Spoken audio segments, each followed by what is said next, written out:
Assalamualaikum warahmatullahi wabarakatuh. Yang saya hormati Bapak Wahyu Isnanda Nasution SSTMP selaku dosen pengampu mata kuliah negosiasi dan advokasi bisnis serta teman-teman yang saya banggakan. Perkenalkan, nama saya Putri Balkista Rizal dengan NIM 230320015 dari program studi agribisnis Fakultas Pertanian Universitas Maliku Saleh. Puji syukur kita panjatkan atas kehadiran Allah Subhanahu wa Ta'ala, karena atas rahmat dan karunia-Nya lah kita dapat diberikan kesehatan serta kesempatan sehingga pada hari ini saya dapat menyampaikan presentasi mengenai materi yang berjudul identifikasi stakeholder, strategi dan dalam membangun koalisi advokasi dalam agribisnis. Semoga apa yang saya sampaikan nantinya dapat menambah pemahaman kita mengenai pentingnya mengenali para pemangku kepentingan atau stakeholder dalam dunia agribisnis, serta memahami bagaimana membangun kerjasama atau koalisi yang kuat dalam mendukung keberhasilan suatu kegiatan advokasi. Sebelum memasuki kegiatan inti, saya akan mengajak kita semua untuk memahami bahwa dunia agribisnis saat ini berkembang sangat pesat. Agribisnis tidak lagi hanya membahas kegiatan bercocok tanam atau menghasilkan suatu produk pertanian. Agribisnis telah menjadi sebuah sistem yang melibatkan banyak pihak, dari mulai petani, pemerintah, perusahaan, akademisi, media massa, lembaga penelitian, hingga masyarakat sebagai konsumen. Setiap kebijakan yang dibuat dalam sektor agribisnis pasti akan memberikan dampak kepada berbagai pihak. Misalnya ketika pemerintah menetapkan kebijakan mengenai pupuk bersubsidi, kebijakan tersebut tidak hanya memengaruhi petani sebagai pengguna pupuk, tetapi juga produsen pupuk, distributor, pemerintah daerah, bahkan masyarakat sebagai konsumen hasil pertanian. Begitu juga ketika pemerintah mengeluarkan kebijakan mengenai ekspor maupun impor komoditas pertanian. Dampaknya akan dirasakan oleh pelaku usaha, eksportir petani, hingga masyarakat luas. Karena begitu banyak pihak yang terlibat, maka setiap proses pengambilan keputusan maupun kegiatan advokasi tidak dapat dilakukan hanya dengan melibatkan satu pihak saja. Dibutuhkan komunikasi, koordinasi, serta kerjasama yang baik antara berbagai stakeholder agar tujuan yang diinginkan dapat terlaksana secara efisien dan juga efektif. Oleh sebab itu, materi pada pertemuan ini menjadi sangat penting untuk dipelajari. Melalui materi ini, kita akan memahami siapa saja stakeholder yang memiliki peran strategis dalam sektor agribisnis, bagaimana cara mengidentifikasi mereka, bagaimana membangun koalisi advokasi, dan serta bagaimana menganalisis kepentingan dan pengaruh masing-masing stakeholder sehingga proses advokasi dapat berjalan dengan baik. Baiklah teman-teman, tanpa berlama-lama lagi, kita langsung masuk ke pembahasan pertama, yaitu pengertian stakeholder. Stakeholder ini adalah individu, kelompok, atau organisasi yang memiliki kepentingan atau dapat dipengaruhi oleh kegiatan, keputusan, maupun kebijakan dalam sektor agribisnis. Selain itu, identifikasi stakeholder strategis merupakan proses mengenali pihak-pihak yang memiliki pengaruh besar maupun kepentingan langsung terhadap isu yang akan diadvokasikan. Jika kita mendengar kata stakeholder, mungkin yang pertama kali terlintas di pikiran kita adalah pemerintah atau juga petani. Padahal sebenarnya cakupan stakeholder jauh lebih luas dari itu. Stakeholder mencakup seluruh pihak yang memiliki hubungan dengan suatu kegiatan, baik secara hubungan secara langsung maupun tidak langsung. Dalam konteks agribisnis, stakeholder dapat berupa petani sebagai produsen utama, pemerintah sebagai pembuat kebijakan, perusahaan sebagai pelaku usaha, lembaga keuangan sebagai penyedia modal, akademisi sebagai penyedia ilmu pengetahuan, media massa sebagai penyebar informasi, organisasi masyarakat, lembaga swadaya masyarakat, hingga konsumen sebagai pengguna akhir produk pertanian. Mengapa semua pihak tersebut disebut stakeholder? Karena setiap keputusan yang diambil dalam sektor agribisnis akan memberikan pengaruh terhadap mereka. Sebaliknya nih, mereka juga dapat memberikan pengaruh terhadap keberhasilan maupun kegagalan suatu kebijakan. Sebagai contoh, ketika pemerintah ingin meningkatkan produksi padi nasional, pemerintah tentu membutuhkan dukungan dari petani untuk meningkatkan produksi.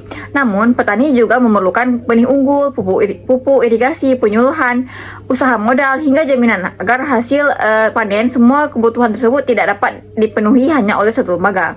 Disinilah berbagai stakeholder mulai berperan. Pemerintah menyediakan regulasi dan bantuan, perusahaan menyediakan benih, pupuk, dan sarana produksi, perbankan menyediakan pembiayaan, penyuluh pertanian memberikan pendampingan kepada petani, akademisi melakukan penelitian untuk menghasilkan teknologi baru, media menyampaikan informasi kepada masyarakat, sedangkan konsumen menjadi pengguna akhir hasil pertanian. Artinya, seluruh stakeholder tersebut saling berkaitan dan saling membutuhkan satu sama lain. Apabila salah satu stakeholder tidak menjalankan perannya dengan baik, maka sistem agribisnis secara keseluruhan juga akan terganggu. Sebagai contoh, jika pemerintah telah memberikan bantuan benih unggul tetapi distribusi pupuk mengalami keterlambatan, maka hasil produksi petani tidak akan maksimal. Begitu pula apabila produksi melimpah tetapi tidak ada perusahaan yang membeli hasil panen, maka harga akan turun dan petani mengalami kerugian. Hal tersebut menunjukkan bahwa keberhasilan pembangunan agribisnis bukan hanya bergantung pada satu pihak saja, melainkan merupakan hasil kerjasama seluruh stakeholder yang terlibat. Oleh karena itu, sebelum melakukan advokasi terhadap suatu permasalahan, langkah pertama yang harus dilakukan adalah mengenali siapa saja stakeholder yang terlibat, serta memahami bagaimana hubungan mereka terhadap isu yang sedang dihadapi. Baik, selanjutnya saya akan menjelaskan jenis-jenis stakeholder strategis dalam agribisnis. Yang pertama, pemerintah sebagai stakeholder strategis. Stakeholder pertama yang memiliki peran sangat penting dalam sektor agribisnis adalah pemerintah. Pemerintah merupakan pihak yang memiliki kewenangan dalam menyusun kebijakan, menetapkan regulasi, menyediakan anggaran, melakukan pengawasan, serta mengevaluasi pelaksanaan berbagai program pembangunan di bidang pertanian dan agribisnis. Oleh karena itu, hampir seluruh kegiatan agribisnis selalu berkaitan dengan kebijakan pemerintah. Dan mengapa pemerintah disebut stakeholder strategis? Karena pemerintah memiliki kewenangan untuk mengambil keputusan yang tepat yang dapat memengaruhi kehidupan masyarakat, khususnya para pelaku agribisnis. Keputusan tersebut dapat berupa penetapan harga acuan komoditas, pemberian subsidi pupuk, pembangunan irigasi, bantuan alat dan mesin pertanian, pembukaan akses ekspor, hingga perlindungan terhadap petani melalui berbagai program pemerintah. Sebagai contoh, ketika pemerintah mengeluarkan kebijakan mengenai pupuk bersubsidi, maka kebijakan tersebut akan berdampak langsung terhadap petani sebagai pengguna pupuk. Selain itu, perusahaan pupuk juga harus menyesuaikan proses distribusi. Pemerintah daerah bertugas melakukan pengawasan, sedangkan penyuluh pertanian memberikan pendampingan kepada petani agar pupuk digunakan secara tepat. Hal ini menunjukkan bahwa pemerintah tidak hanya membuat kebijakan, tetapi juga menjadi pihak yang mengkoordinasikan berbagai stakeholder lainnya agar tujuan pembangunan pertanian dapat tercapai. Dalam materi ini, pemerintah dibagi menjadi beberapa lembaga yang memiliki tugas dan tanggung jawab masing-masing. Yang pertama, Kementerian Pertanian. Stakeholder pemerintah yang pertama adalah Kementerian Pertanian.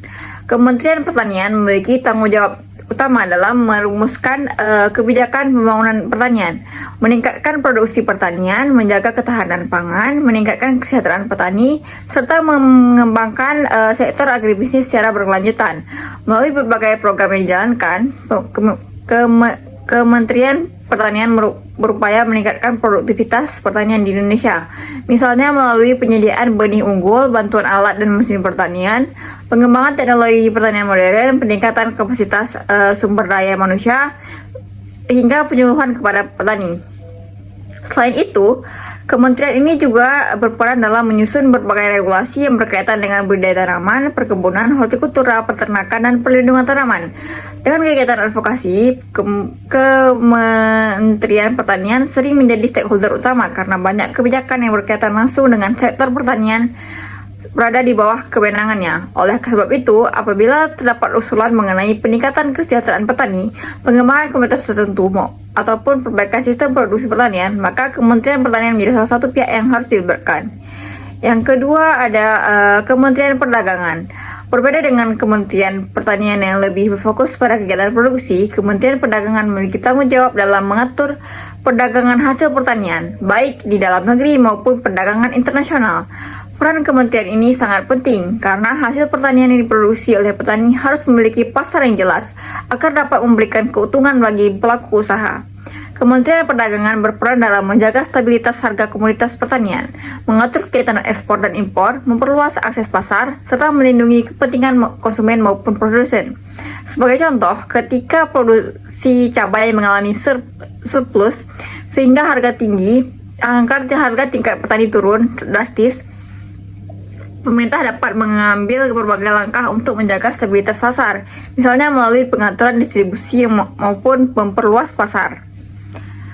Sebaliknya, ketika produksi suatu komoditas mengalami kekurangan sehingga harga pasar meningkat tajam, pemerintah juga dapat mengambil kebijakan tertentu agar kebutuhan masyarakat tetap terpenuhi. Oleh karena itu, dalam kegiatan advokasi yang berkaitan dengan pemasaran hasil pertanian maupun stabilitas harga, Kementerian Perdagangan merupakan stakeholder yang sangat penting. Stakeholder berikutnya adalah Kementerian Keuangan. Kementerian Keuangan memiliki peran dalam mengelola anggaran negara serta menyusun kebijakan fiskal yang berhubungan dengan sektor agribisnis, seperti subsidi, perpajakan, maupun pembiayaan program pembangunan pertanian. Walaupun tidak terlibat secara langsung dalam kegiatan budidaya pertanian, keputusan yang diambil oleh Kementerian Keuangan sangat berpengaruh terhadap perkembangan sektor agribisnis. Sebagai contoh, ketika pemerintah memberikan subsidi pupuk, bantuan benih maupun bantuan alat pertanian, seluruh program tersebut memerlukan anggaran yang berasal dari pemerintah. Begitu pula ketika pemerintah ingin meningkatkan pembangunan irigasi, memperluas lahan, maupun memberikan bantuan kepada petani yang mengalami kegagalan panen. Seluruh kegiatan tersebut memerlukan dukungan pembiayaan yang memadai. Dengan demikian, Kementerian Keuangan menjadi stakeholder yang sangat penting karena berperan dalam memastikan ketersediaan anggaran untuk mendukung berbagai program pembangunan pertanian. Stakeholder berikutnya adalah Kementerian Lingkungan Hidup dan Kehutanan. Dalam materi ini dijelaskan bahwa kementerian ini memiliki keterkaitan dengan isu keberlanjutan penggunaan lahan serta dampak lingkungan yang ditimbulkan oleh kegiatan pertanian. Saat ini pembangunan agribisnis tidak hanya mengejar peningkatan produksi, tapi juga harus memperhatikan kelestarian lingkungan, misalnya dalam pembukaan lahan pertanian, penggunaan pestisida, pengelolaan limbah, maupun pelindungan kawasan hutan. Semua kegiatan tersebut harus memperhatikan prinsip pembangunan berkelanjutan agar sumber daya alam tetap dapat dimanfaatkan oleh generasi mendatang. Oleh sebab itu, Kementerian Lingkungan Hidup dan Kehutanan memiliki peran dalam memastikan bahwa kegiatan agribisnis tetap berjalan sesuai dengan ketentuan lingkungan yang berlaku. Stakeholder pemerintah berikutnya adalah Kementerian Koperasi dan Usaha Kecil Menengah. Kementerian ini berperan dalam mendukung pengembangan usaha mikro, kecil, dan menengah yang bergerak di sektor agribisnis. Kita mengetahui bahwa sebagian besar pelaku agribisnis di Indonesia merupakan usaha berskala kecil maupun menengah. Oleh sebab itu, pemerintah berupaya meningkatkan daya saing mereka melalui berbagai program seperti pelatihan, bantuan modal, pendampingan usaha, hingga pengembangan koperasi. Keberadaan koperasi juga sangat penting karena dapat membantu petani memperoleh sarana produksi dengan harga yang lebih terjangkau, memperkuat posisi tawar petani dalam memasarkan hasil panen, serta meningkatkan kesejahteraan anggotanya. Yang keenam ada Bappenas dan pemerintah daerah. Selain kementerian, menteri juga menjelaskan bahwa Badan Perencanaan Pembangunan Nasional atau Bappenas serta pemerintah daerah merupakan stakeholder penting dalam sektor agribisnis. Bappenas memiliki tugas menyusun rencana pembangunan nasional, termasuk pembangunan sektor pertanian dalam jangka pendek, menengah maupun jangka panjang. Melalui perencanaan tersebut, pemerintah dapat menentukan prioritas pembangunan yang sesuai dengan kebutuhan masyarakat. Sementara itu, pemerintah daerah memiliki peran yang sangat dekat dengan masyarakat karena bertanggung jawab melaksanakan kebijakan pemerintah pusat di tingkat provinsi maupun kabupaten atau kota. Pemerintah daerah juga menjadi penghubung antara pemerintah pusat dengan petani, kelompok tani, koperasi maupun pelaku usaha agribisnis di daerah. Sebagai contoh, apabila pemerintah pusat meluncurkan program bantuan alat mesin pertanian, maka pemerintah daerah lah yang bertugas mendata calon penerima, melakukan penyaluran bantuan, serta mengawasi pelaksanaan program tersebut agar tepat sasaran. Dengan demikian, dapat disimpulkan bahwa pemerintah merupakan stakeholder yang memiliki pengaruh sangat besar dalam pembangunan agribisnis karena berperan sebagai pembuat kebijakan, penyediaan anggaran, pengawasan, sekaligus fasilitator sebagai seluruh pelaku agribisnis. Setelah membahas pemerintah sebagai stakeholder strategis, selanjutnya kita akan membahas stakeholder berikutnya, yaitu asosiasi dan organisasi petani maupun pengusaha agribisnis. Pada materi ini dijelaskan bahwa asosiasi dan organisasi petani merupakan wadah yang mewakili kepentingan para petani maupun pelaku usaha agribisnis. Organisasi ini berfungsi sebagai sarana komunikasi, koordinasi, penyampaian aspirasi, serta penghubung antara petani dengan pemerintah maupun pihak-pihak lainnya. Dalam dunia agribisnis, petani sering menghadapi berbagai tantangan, mulai dari harga hasil panen yang tidak stabil, keterbatasan modal usaha, kesulitan memperoleh pupuk, perubahan iklim, hingga akses pasar yang masih terbatas. Apabila petani menyampaikan aspirasi secara sendiri-sendiri, tentu suara mereka akan lebih sulit didengar oleh pemerintah maupun pihak lain. Oleh karena itu, dibentuklah berbagai organisasi petani yang berfungsi untuk menghimpun aspirasi, memperkuat posisi tawar, serta memperjuangkan kepentingan anggota. Melalui organisasi tersebut, para petani dapat menyampaikan berbagai permasalahan yang mereka hadapi secara bersama-sama, sehingga peluang memperoleh solusi juga menjadi lebih besar. Selain itu, organisasi petani juga menjadi media untuk berbagai pengalaman, bertukar informasi, meningkatkan pengetahuan, serta memperluas jaringan kerjasama dengan berbagai pihak.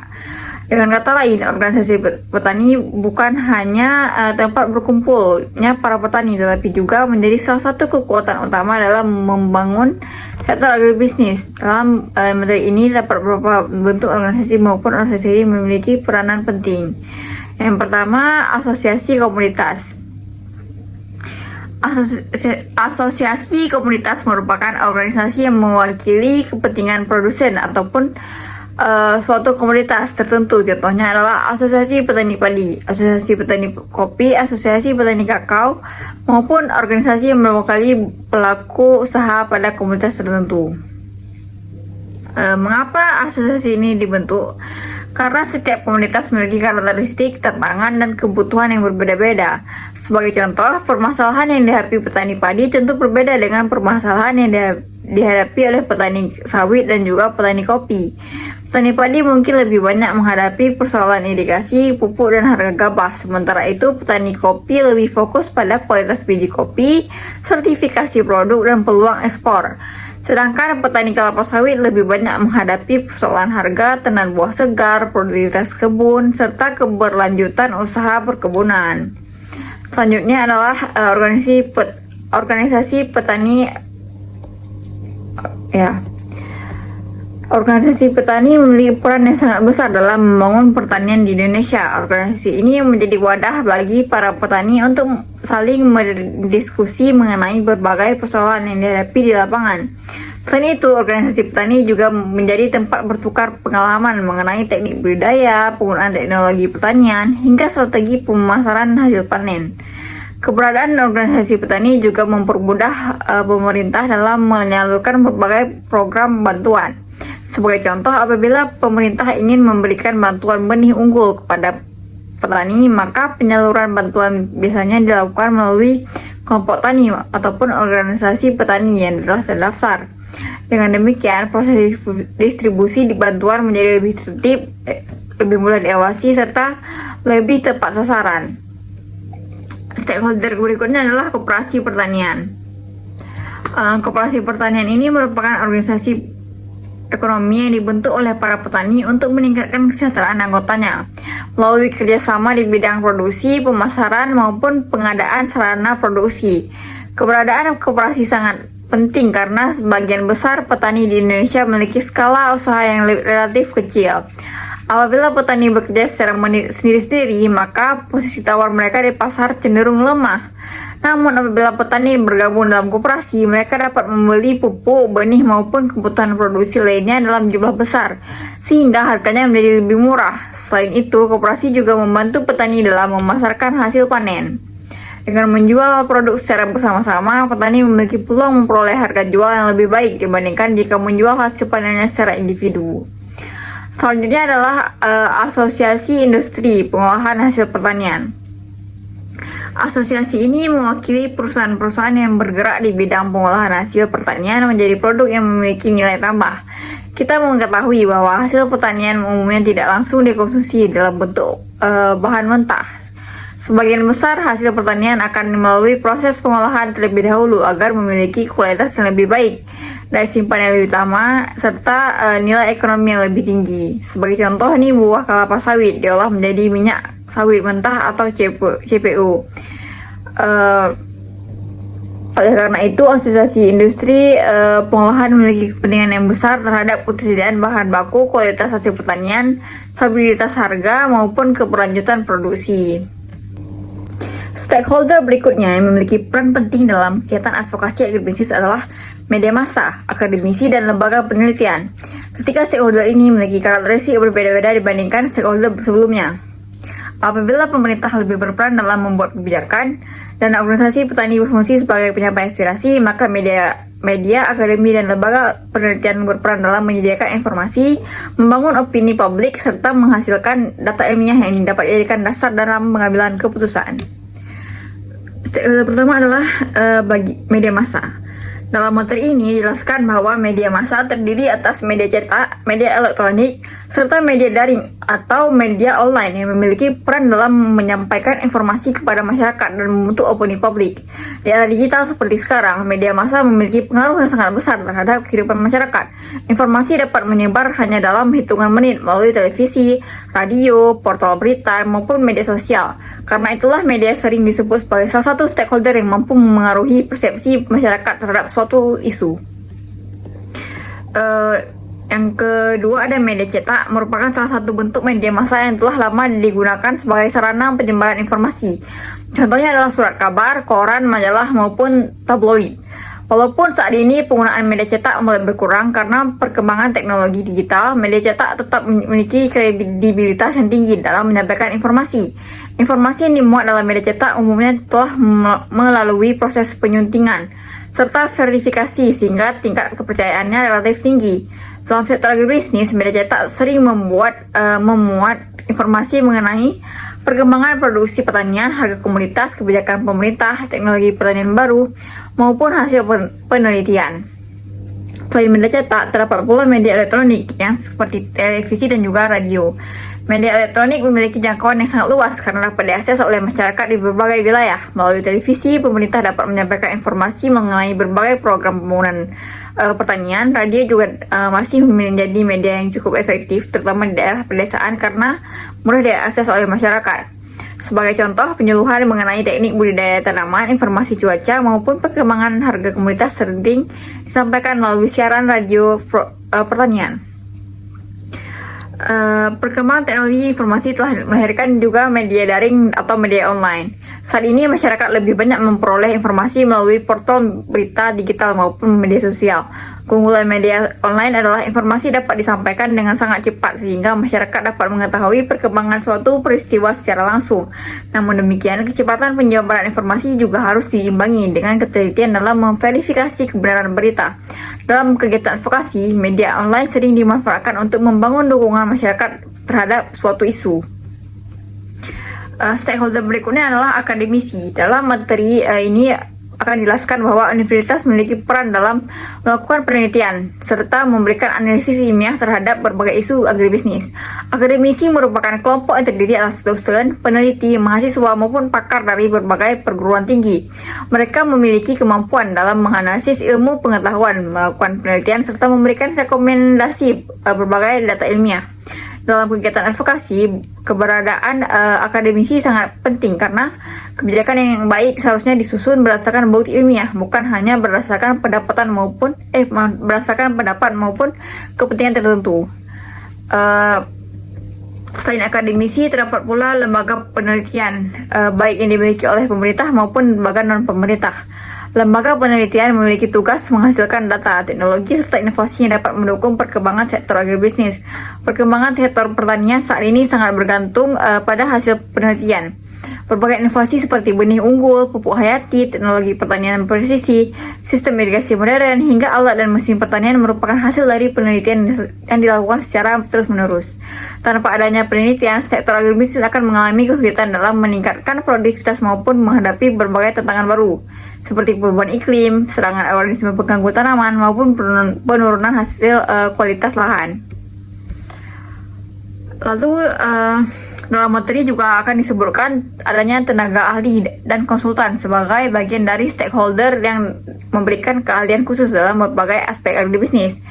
Tenaga ahli ini biasanya memiliki pengalaman dan kompetensi pada bidang tertentu, misalnya manajemen agribisnis, pemasaran hasil pertanian, teknologi budidaya, hingga analisis kebijakan.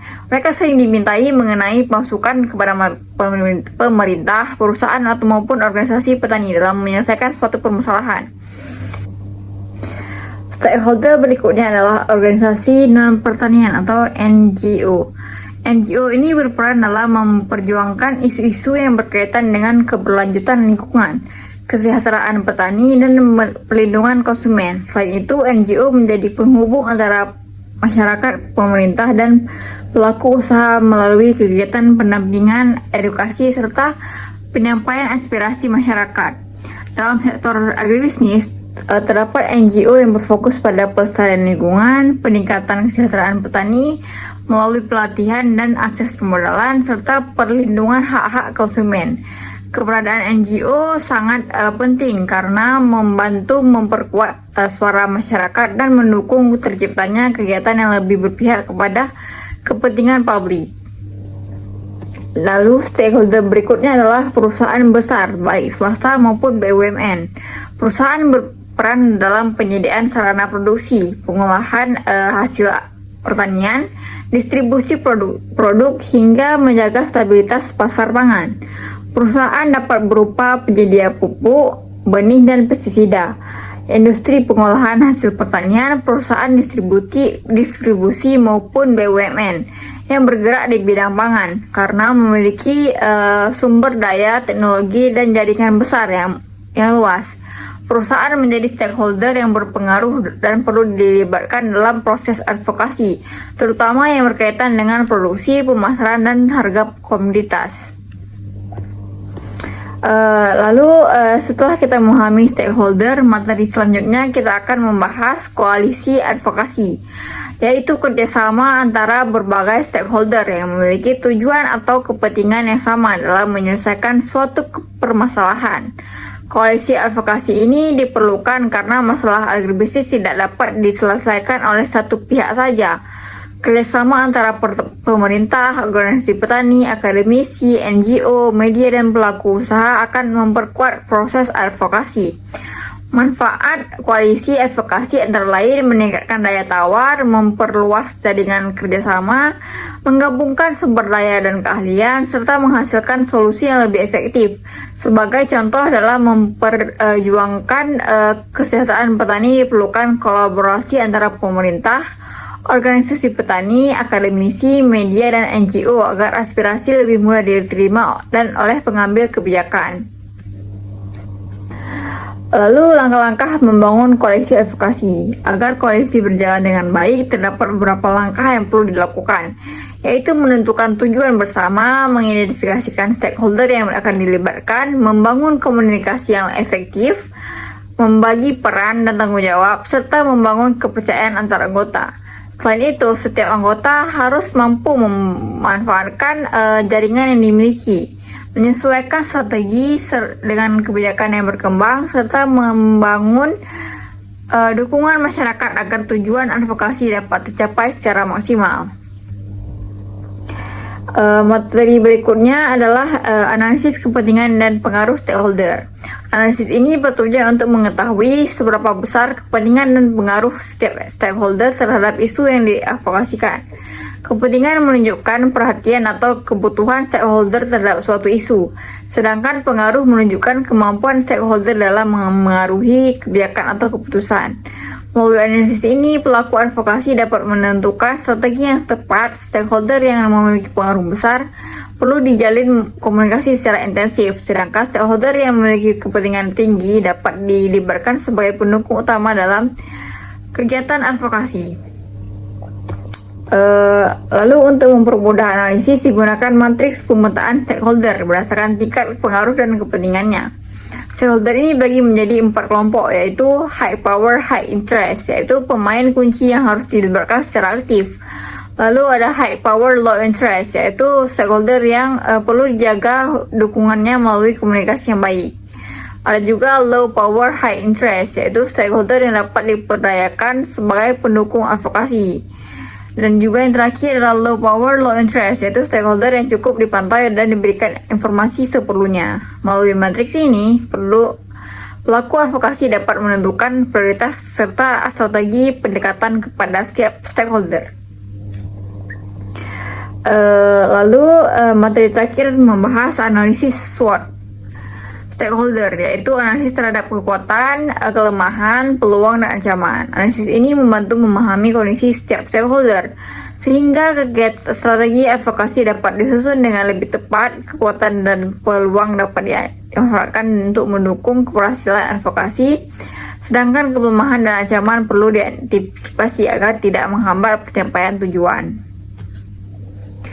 Berdasarkan seluruh pembahasan dapat disimpulkan bahwa identifikasi stakeholder strategis merupakan langkah awal sangat penting dalam kegiatan advokasi di sektor agribisnis. Melalui identifikasi stakeholder, kita dapat mengetahui siapa saja pihak yang memiliki kepentingan dan pengaruh terhadap suatu isu.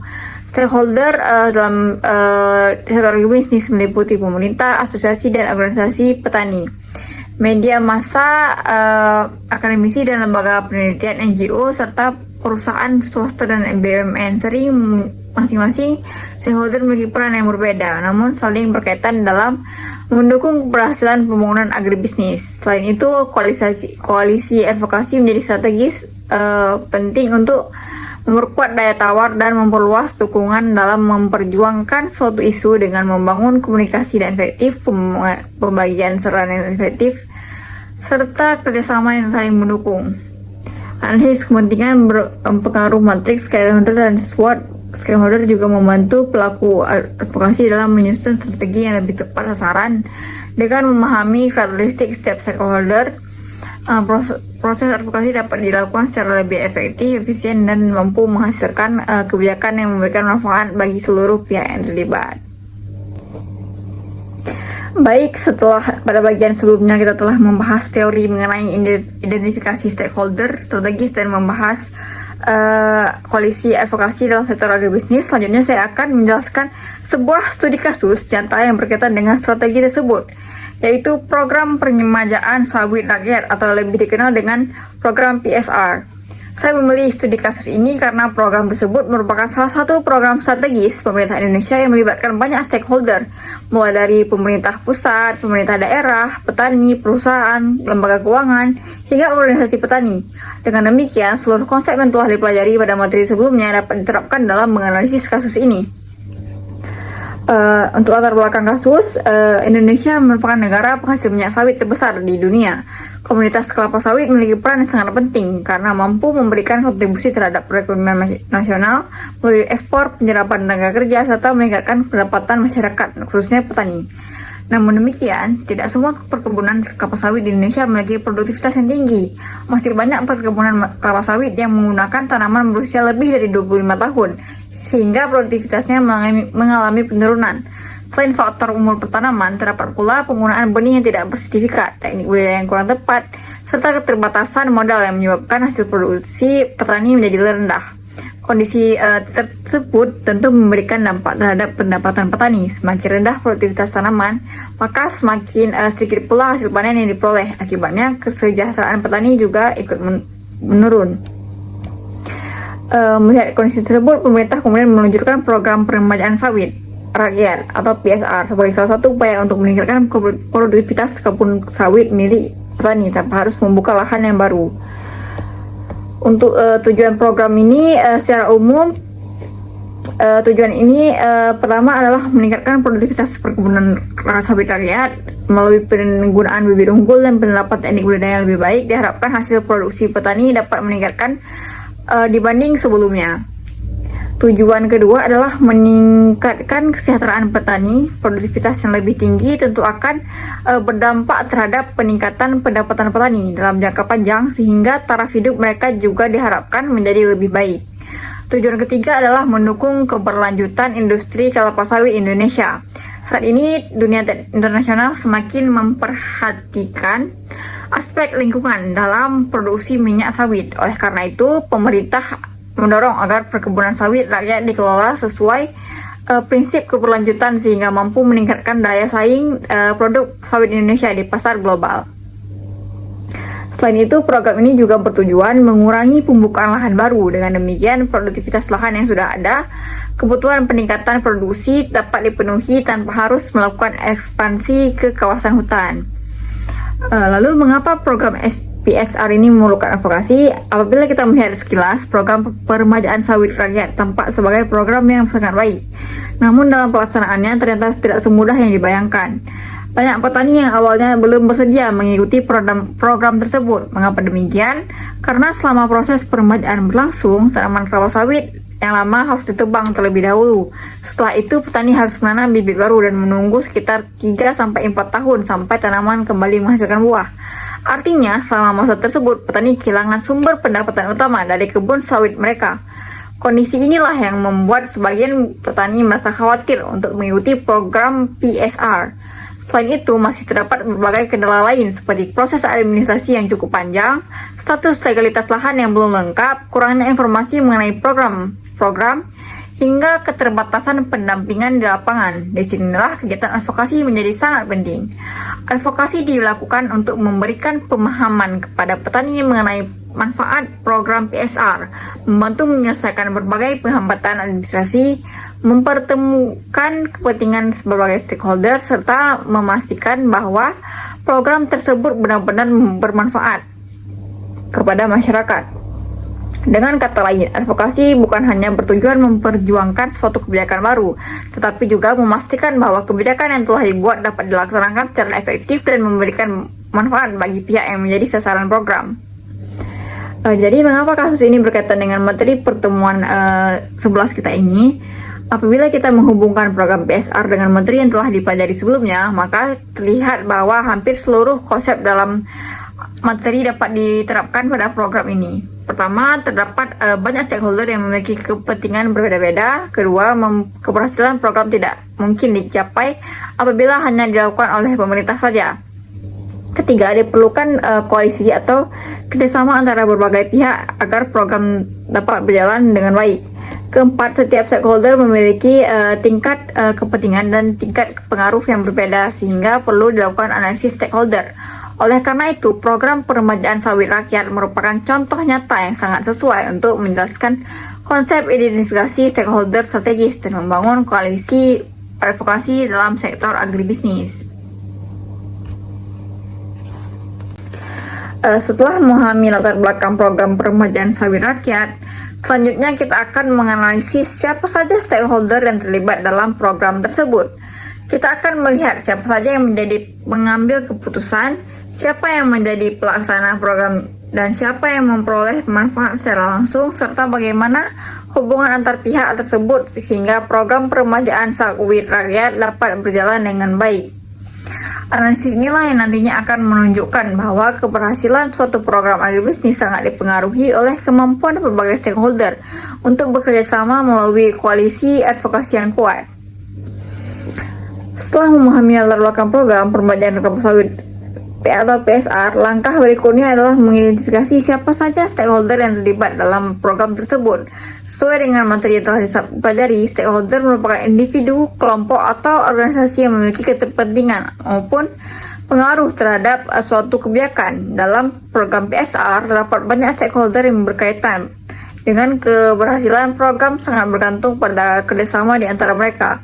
Masing-masing stakeholder memiliki tugas, kepentingan, serta tingkat pengaruh yang berbeda. Oleh karena itu, penting untuk memahami peran setiap pihak agar proses advokasi dan pelaksanaan program dapat berjalan secara efektif. Stakeholder pertama yang memiliki peran yang sangat besar adalah pemerintah. Dalam program PSR, pemerintah merupakan pihak yang merancang kebijakan, menyediakan regulasi, mengalokasikan anggaran, serta melakukan pengawasan terhadap pelaksanaan program. Pemerintah pusat melalui Kementerian Pertanian menetapkan berbagai kebijakan mengenai syarat pelaksanaan PSR, standar penggunaan benih unggul, pendampingan teknik kepada petani, hingga evaluasi pelaksanaan program di berbagai daerah. Selain itu, pemerintah pusat pemerintah pusat, pemerintah daerah juga memiliki peran yang tidak kalah penting. Pemerintah provinsi maupun kabupaten bertugas melakukan pendataan calon peserta, melakukan sosialisasi kepada petani, memverifikasi dokumen, serta mendampingi pelaksanaan program di lapangan. Apabila pemerintah tidak menjalankan perannya dengan baik, maka pelaksanaan PSR akan mengalami berbagai hambatan. Misalnya keterlambatan proses administrasi maupun kurangnya pendampingan kepada petani. Oleh karena itu, pemerintah menjadi stakeholder yang berperan sangat penting dan juga paling tinggi dalam program PSR ini.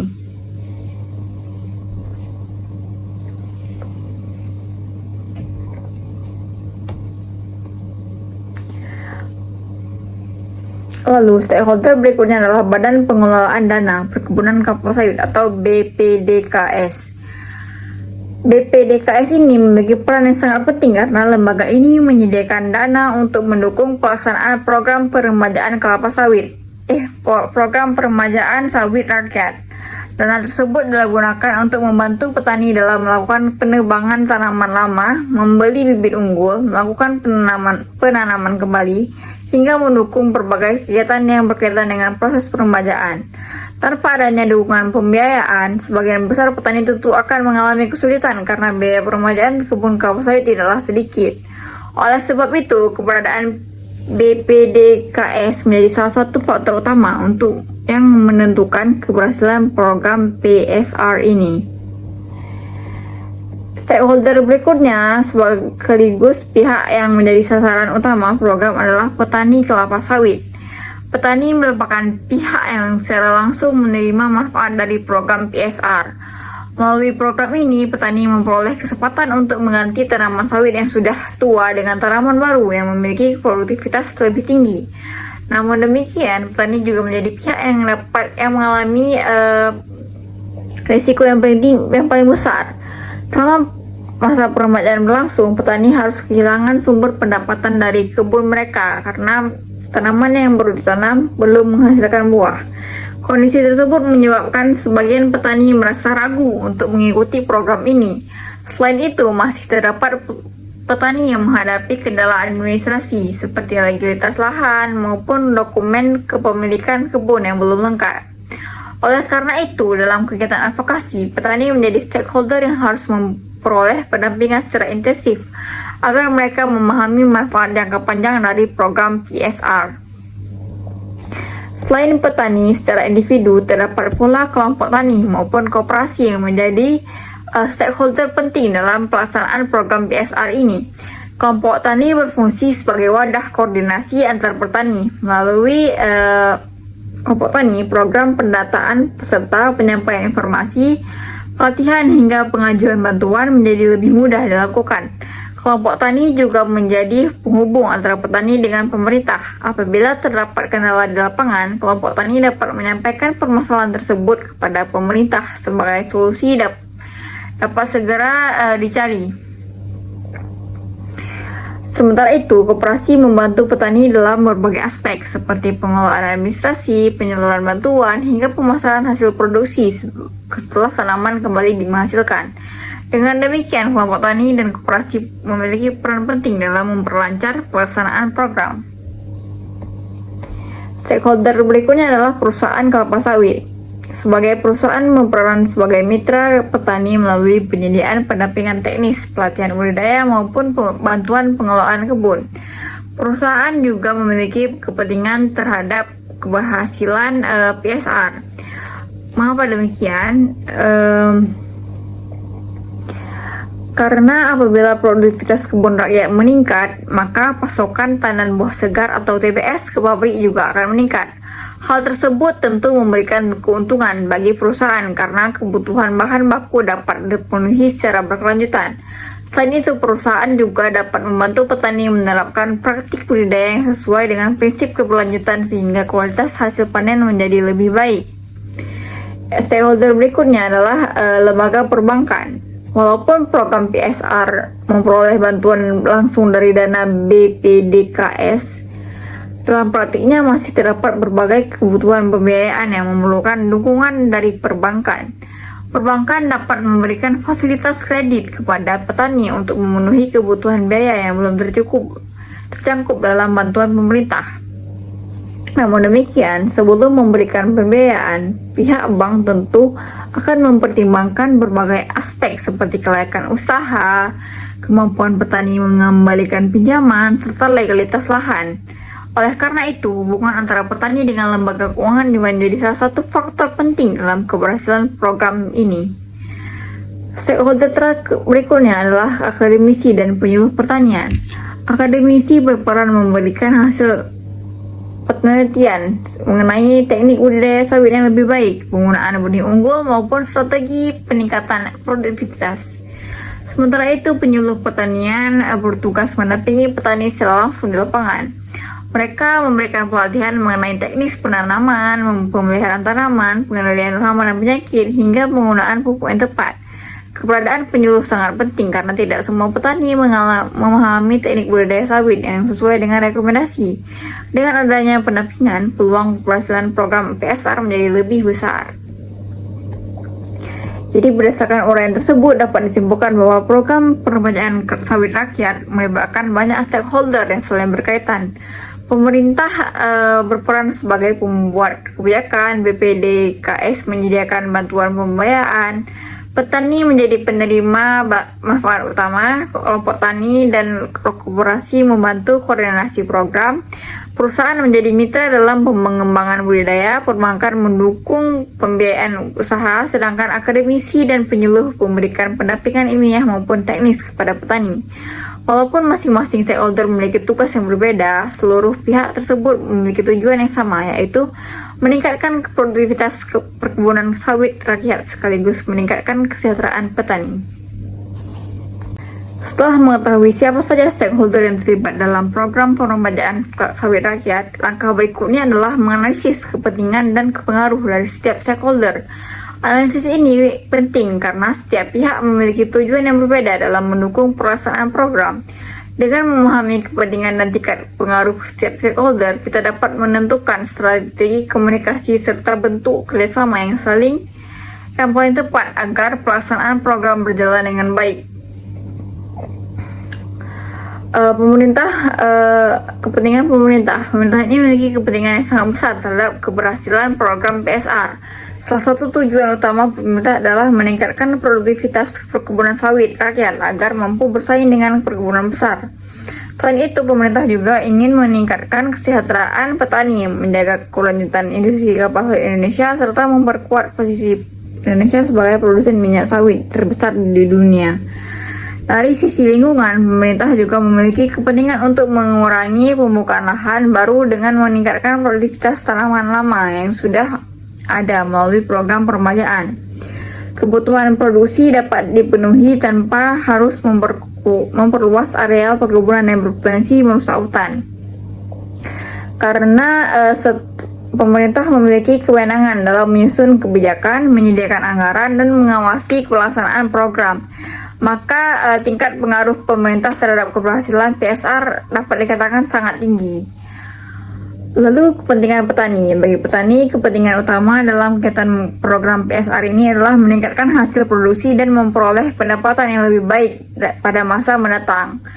Petani berharap bahwa dengan menggunakan bibit unggul dan teknik budidaya yang lebih baik, produktivitas kebun mereka akan meningkat, sehingga kesejahteraan keluarga juga ikut meningkat. Namun demikian, petani juga memiliki kekhawatiran selama masa peremajaan mereka kehilangan penghasilan karena tanaman yang baru ditanam belum menghasilkan buah. Kondisi inilah yang menyebabkan sebagian petani masih ragu untuk mengikuti program. Lalu kepentingan BPDKS. BPDKS memiliki kepentingan agar dana yang telah disanjurkan benar-benar digunakan sesuai tujuan program dan mampu memberikan manfaat bagi petani. Lembaga ini juga berkepentingan memastikan bahwa proses penyaluran dana dilakukan secara transparan, tepat sasaran, dan dapat dipertanggungjawabkan. Karena BPDKS menjadi penyedia pembiayaan utama dalam program PSR, maka lembaga ini memiliki pengaruh yang tinggi terhadap keberhasilan pelaksanaan program. Lalu kepentingan perusahaan. Perusahaan kelapa sawit memiliki kepentingan terhadap keberlanjutan pasokan tandan buah segar dari kebun rakyat. Semakin tinggi produktivitas kebun petani, maka semakin besar pula pasokan bahan baku yang diterima oleh pabrik pengolahan.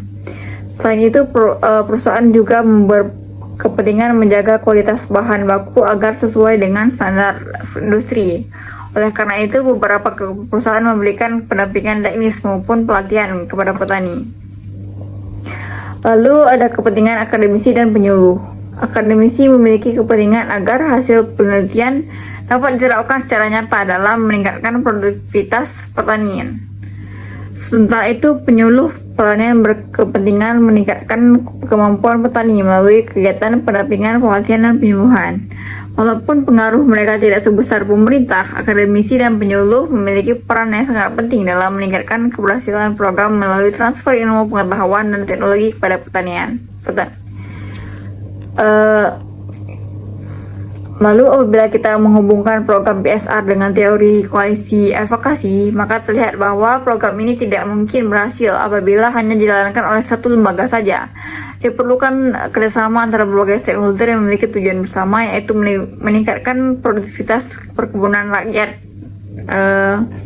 dan kesejahteraan petani. Dalam program PSR, koalisi advokasi terbentuk melalui kolaborasi antara pemerintah, BPD, PKS, pemerintah daerah, kelompok tani, koperasi, dan penyuluh pertanian, akademisi, perusahaan, serta lembaga keuangan. Setiap stakeholder menjalani fungsi yang berbeda namun saling melengkapi. Pemerintah menetapkan kebijakan, BPD, PKS menyediakan pendanaan, pemerintah daerah melakukan pendampingan administrasi, kelompok tani mengkoordinasikan petani, penyuluh memberikan pelatihan teknis, perusahaan membantu mengembangkan budidaya, sedangkan akademisi memberikan dukungan melalui hasil penelitian. Kolaborasi inilah yang menjadi contoh nyata beberapa konsep koalisi advokasi dalam sektor agribisnis. Walaupun program PSR memiliki tujuan yang baik, pelaksanaannya masih menghadapi berbagai tantangan. Salah satu hambatan terbesar adalah legalitas lahan. Masih terdapat petani yang belum memiliki dokumen kepentingan lahan secara lengkap, sehingga tidak dapat langsung mengikuti program. Hambatan berikutnya adalah proses administrasi yang cukup panjang. Beberapa petani menganggap prosedur pengajuan program cukup rumit, sehingga membutuhkan pendampingan dari pemerintah maupun kelompok tani. Selain itu, terdapat hambatan berupa kurangnya pemahaman petani mengenai manfaat jangka panjang program PSR. Sebagian petani lebih memilih mempertahankan tanaman lama meskipun produktivitasnya rendah, karena mereka khawatir kehilangan pendapatan selama masa peremajaan. Tantangan lainnya adalah keterbatasan sumber daya manusia, terutama jumlah penyuluh pertanian yang belum sebanding dengan kebanyaknya petani yang harus didampingi. Solusi yang dapat dilakukan untuk mengatasi berbagai hambatan tersebut diperlukan kerjasama yang kuat antara stakeholder. Pemerintah perlu terus melakukan sosialisasi mengenai manfaat program PSR agar petani memahami keuntungan yang akan diperoleh dalam jangka yang panjang. Pemerintah daerah bersama kelompok tani dapat membantu petani melengkapi persyaratan administrasi sehingga proses pengajuan program menjadi lebih mudah. Penyuluh pertanian perlu memberikan pendampingan secara berkelanjutan agar petani mampu menerapkan teknik budidaya yang baik setelah proses peremajaan dilakukan. Selain itu, perusahaan dan lembaga keuangan juga dapat memperkuat kerjasama dengan petani melalui pelatihan, pembinaan maupun dukungan pembiayaan sehingga keberlanjutan usaha tani tetap terjaga. Dengan adanya koordinasi yang baik antara stakeholder, berbagai hambatan tersebut dapat diminimalkan dan tujuan program PSR dapat tercapai secara optimal. Dari analisis tersebut dapat kita lihat bahwa keberhasilan program peremajaan sawit rakyat tidak hanya bergantung pada besarnya anggaran yang disediakan pemerintah, tetapi juga sangat bergantung oleh kemampuan seluruh stakeholder untuk bekerjasama melalui koalisi advokasi yang kuat.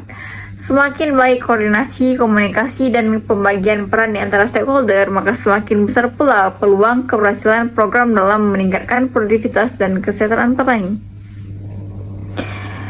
Selanjutnya, dilakukan pemetaan stakeholder menggunakan matriks power interest untuk mengetahui tingkat kepentingan dan pengaruh masing-masing stakeholder sehingga strategi advokasi dapat disusun dengan lebih cepat dan juga tepat. Yang pertama, high power interest. Kelompok ini memiliki pengaruh dan kepentingan yang tinggi terhadap keberhasilan program PSR, yang termasuk dalam kategori ini adalah pemerintah pertanian, BPD, PKS, pemerintah daerah, dan kelompok tani. Mereka berperan dalam mengambil kebijakan, penyediaan anggaran, pelaksanaan, serta pengawasan program sehingga perlu dilibatkan secara aktif. Yang kedua, high power low interest. Kelompok ini memiliki pengaruh besar tetapi kepentingannya tidak terlalu tinggi, seperti beberapa lembaga keuangan atau instansi pendukung. Strategi yang dilakukan adalah menjaga komunikasi yang baik agar mereka tetap memberikan dukungan ketika diperlukan. Yang ketiga adalah low power high interest. Kelompok ini memiliki kepentingan tinggi namun pengaruhnya terbatas, yaitu petani peserta program PSR. Oleh karena itu, mereka perlu mendapatkan pendampingan, pelatihan, dan ruang untuk menyampaikan aspirasi kepada pengambil kebijakan. Yang keempat, low power, low interest. Kelompok ini memiliki kepentingan dan pengaruh yang rendah, sehingga misalnya masyarakat umum yang tidak terlibat langsung. Meskipun demikian, mereka tetap perlu memperoleh informasi yang benar mengenai tujuan program PSR. Melalui metrik ini dapat diketahui bahwa setiap stakeholder memerlukan pendekatan yang berbeda sesuai dengan tingkat pengaruh dan kepentingannya. Lalu ada analisis SWOT program pemberdayaan sawit rakyat. Yang pertama, strength atau kekuatan. Program PSR memiliki dasar hukum yang jelas, didukung oleh pemerintah dan pembiayaan dari BPD PKS. Selain itu, penggunaan bibit unggul mampu meningkatkan produktivitas kebun rakyat dan mendukung perkebunan sawit yang lebih berkelanjutan. Lalu ada weakness, kelemahan. Kelemahan program ini adalah antara lain proses administrasi yang cukup panjang, legalitas lahan yang belum lengkap, serta masa tunggu tanaman hingga kembali menghasilkan sehingga petani kehilangan pendapatan sementara. Lalu opportunities atau peluang. Program PSR berpeluang meningkatkan produktivitas pendapatan petani, daya saing kelapa sawit Indonesia, serta mendorong beberapa teknologi dan kerjasama antara pemerintah, perusahaan, perguruan tinggi, dan masyarakat. Lalu ada yang terakhir, threat atau ancaman. Ancaman yang dihadapi meliputi perubahan iklim, fluktuasi harga minyak kelapa sawit dunia, perubahan kebijakan perdagangan internasional, serta kurangnya koordinasi antar stakeholder yang dapat menghambat pelaksanaan program. Lalu ada analisis pribadi terhadap program PSR. Menurut saya, program peremajaan sawit rakyat ini merupakan kebijakan yang tepat karena mampu meningkatkan produktivitas sekaligus mendukung kesejahteraan petani dan keberlanjutan lingkungan. Namun keberhasilannya sangat bergantung pada koordinasi antara stakeholder. Pemerintah perlu terus meningkatkan sosialisasi dan pendampingan administrasi, sedangkan perusahaan, penyuluh, akademisi, koperasi, dan kelompok tani harus terus bekerjasama agar setiap kendala dapat diselesaikan dengan baik. Dengan koalisi advokasi yang kuat, tujuan program PSR akan lebih mudah tercapai.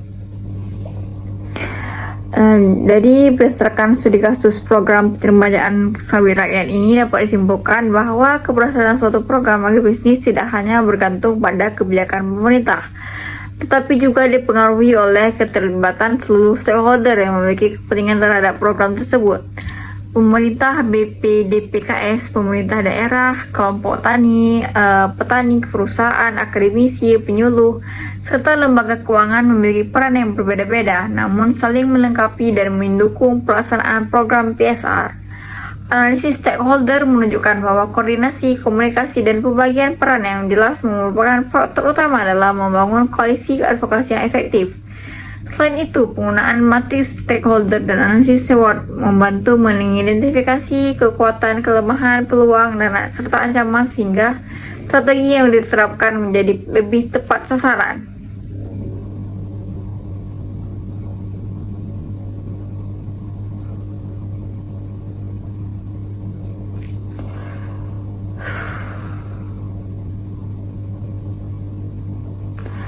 Melalui studi kasus ini dapat dipahami bahwa teori mengenai identifikasi stakeholder strategis dan membangun koalisi advokasi tidak hanya berlaku dalam konsep, tetapi juga diterapkan secara nyata dalam berbagai program pembangunan agribisnis di Indonesia, termasuk program peremajaan sawit rakyat atau yang lebih dikenal dengan program PSR.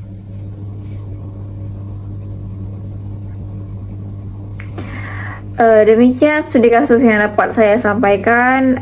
Semoga pembahasan ini dapat memberikan gambaran mengenai pentingnya kerjasama antar stakeholder dalam mewujudkan pembangunan agribisnis yang berkelanjutan. Baik, saya Putri Balkista Rizal dengan NIM 2303200015.